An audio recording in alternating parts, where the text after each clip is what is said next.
মহেশতলায় বাড়ির ভিতর থেকে উদ্ধার মায়ের পোড়া দেহ, আটক ছেলে। মাকে খুন করে কি দেহ লোপাটের চেষ্টা ছেলের? দানা বাঁধছে রহস্য তদন্তে পুলিশ।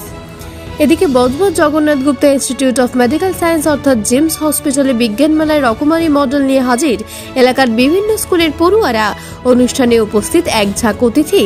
আসবো বিস্তারিত খবরে।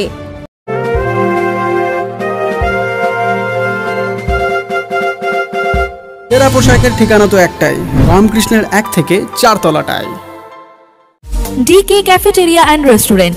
এখানে cake, patties, chocolate, ice cream, Indian ও চাইনিজ খাবার পাবেন। কালীপুর ওরিয়েন্ট মোড়, 9334371115। উত্তর বজবজে রাত্রিবাস করার সমস্যার সমাধানে অত্যন্ত সুলভে ঘর আর অ্যাটাচ বাথরুম সহ ঘোষবিলা।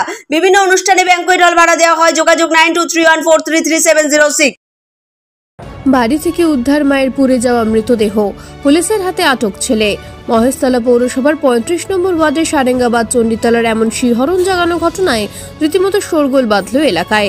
স্থানীয় সূত্রে খবর, চণ্ডীতলায় নিজেদের বাড়িতেই থাকতেন 70 বছরের বৃদ্ধা বিজলি ঘোষ ও তার ছেলে সঞ্জয়। 50 বছরের সঞ্জয় কিছুটা মানসিক ভারসাম্যহীন বলেই দাবি এলাকাবাসীর। বেশ কিছুদিন আগে নিজের মাকে মারধরও করেন সঞ্জয়। শুক্রবার সকাল থেকে পচা গন্ধ পেয়ে সন্দেহ হয় প্রতিবেশীদের। সন্ধ্যায় হঠাৎ রহস্যজনকভাবে বাড়ির ভিতর থেকে ধোঁয়া দেখতে পান স্থানীয়রা। খবর পেয়ে ঘটনাস্থলে পৌঁছয় দমকলের একটি ইঞ্জিন এবং মহেশতলা থানার পুলিশ পৌঁছে বাড়ির দরজা ভেঙে ভিতরে ঢুকে মা বিজলি ঘোষকে জ্বলন্ত অবস্থায় দেখতে পায়। দমকল কর্মীরা তড়িঘড়ি আগুন নিয়ন্ত্রণে এনে দেহ উদ্ধার করে হাসপাতালে নিয়ে গেলে চিকিৎসকরা বৃদ্ধাকে মৃত বলে ঘোষণা করেন। ঘরের ভিতর থেকে ছেলে সঞ্জয় ঘোষকে আটক করে নিয়ে যায় পুলিশ।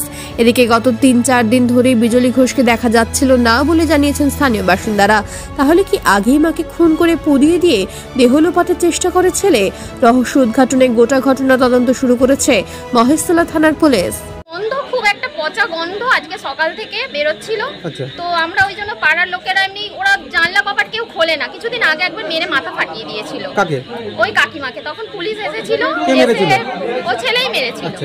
পুলিশকে বলেছিল যে ওর মাথাটা গন্ডগোল হয়ে গেছে, ও আমায় মেরেছে। তো সেরকম পুলিশ বলেছিল যে পরে যদি আবার চিৎকার করে, ও রোজই পাগলের মতো চিৎকার করে। এই 3-4 দিন একদম স্টপ, কিছু চিৎকার করে। আজকে দেখলেন? আজকে ও ছেলেকেই দেখেছি, 3-4 দিন ধরে কাকিমাকে দেখতে পাইনি। ওই জন্য আমরা পাড়ার লোক মিলে ভেবেছি যে একটা গন্ধ কিরম ছাড়ছে। তো ওদের বাড়ির কেউ খোলে না দরজা, গেলেও আমরা খোলে না। তো আমরা সবাই মিলে, বৃষ্টি হচ্ছিল তো ভেবেছি যে যাব, সকাল হলে যাব। তো তার মধ্যেই সন্ধ্যেবেলায় আগুন কিভাবে লেগেছে এখন উৎস খুঁজে পাওয়া যাচ্ছে না। একজন ভিতরে অসুস্থ আনকনসিয়াস অবস্থায় পড়েছিল, ওকে অ্যাডমিটেড টু হসপিটালে পাঠানো হয়েছে পুলিশের মাধ্যমে। বাড়িটার মধ্যে ছেলেটা একদিন ছিল, ওনার ছেলে, তাকে পুলিশ নিয়ে গেছে। স্থানীয় স্কুলের পড়ুয়াদের বিজ্ঞান চেতনাকে উদ্বুদ্ধ করতে বজবজের Jagannath Gupta institute of medical science and hospital অর্থাৎ জিমস এক বিজ্ঞান মেলার আয়োজন করা হয়েছিল। এই মেলায় বজবজ, মহেশতলা, নোদাখালীর পার্শ্ববর্তী স্কুলগুলি মিলিয়ে মোট 62টি স্কুল অংশগ্রহণ করেছিল। এই প্রথম কোনো বেসরকারি মেডিকেল কলেজ অন্যান্য স্কুলের মডেল তৈরি করার জন্য ব্যয়ভার বহন করল বলেই দাবি জিমস কর্তৃপক্ষের। অনুষ্ঠানে উপস্থিত ছিলেন রাজ্য পরিবহন দপ্তরের মন্ত্রী স্নেহাশিস চক্রবর্তী, বজবজের বিধায়ক অশোক দেব, ভারতের মহাকাশ গবেষণা সংস্থা ইসরোর বিজ্ঞানী সৌরভ মাঝি সহ বিভিন্ন ক্ষেত্রের বিশিষ্টরা। অনুষ্ঠানটি 2 দিন ব্যাপী চলবে। খুবই ভালো লাগছে। Jagannath Gupta institute of medical science and hospital আয়োজিত এই যে ইউথ সায়েন্স ফেয়ার, সেখানে এসে খুবই ভালো লাগছে। প্রায় 120টি মডেল এখানে প্রদর্শিত করবে ছাত্রছাত্রীরা। এবং এই মেডিকেল কলেজের সাথে 1200 বেডের একটি হসপিটাল রয়েছে। দারুণভাবে আমি এসেই দেখলাম প্রচুর রোগী সেখানে আসছে এবং এখানে যারা পড়াশোনা করছে তারা হাতে কলমে যে শিক্ষা, চিকিৎসার শিক্ষা, সেখান থেকেই এরা গ্রহণ করতে পারবে। এবং এই যে সায়েন্স ফেয়ার এখানে অনুষ্ঠিত হচ্ছে, এতে ছাত্রছাত্রীরা উৎসাহিত হবে এবং তাদের ভেতরে যে মেধা রয়েছে এবং যে ইনোভেটিভ যে পাওয়ার রয়েছে সেটা ব্যবহার করে তারা যে মডেলগুলো এখানে তৈরি করেছেন, শিক্ষকরা আছেন, সেগুলো দেখবেন এবং তার মধ্যে থেকে নতুন কিছু আমরা ভাবনা পাবো।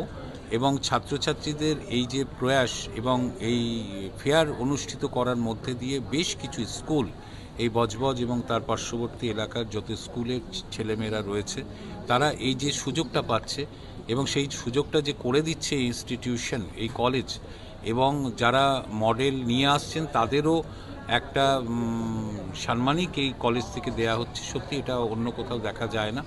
নেপথ্য ভাষ্যের ডোনা জানার সঙ্গে মহেশতলা থেকে ঋত্বিকা দাস ও বজবজ থেকে মৌমি ঘোষের রিপোর্ট, বার্তা এখন। পোশাকের ঠিকানা তো একটাই, রামকৃষ্ণের 1 থেকে 4 তলাটায়।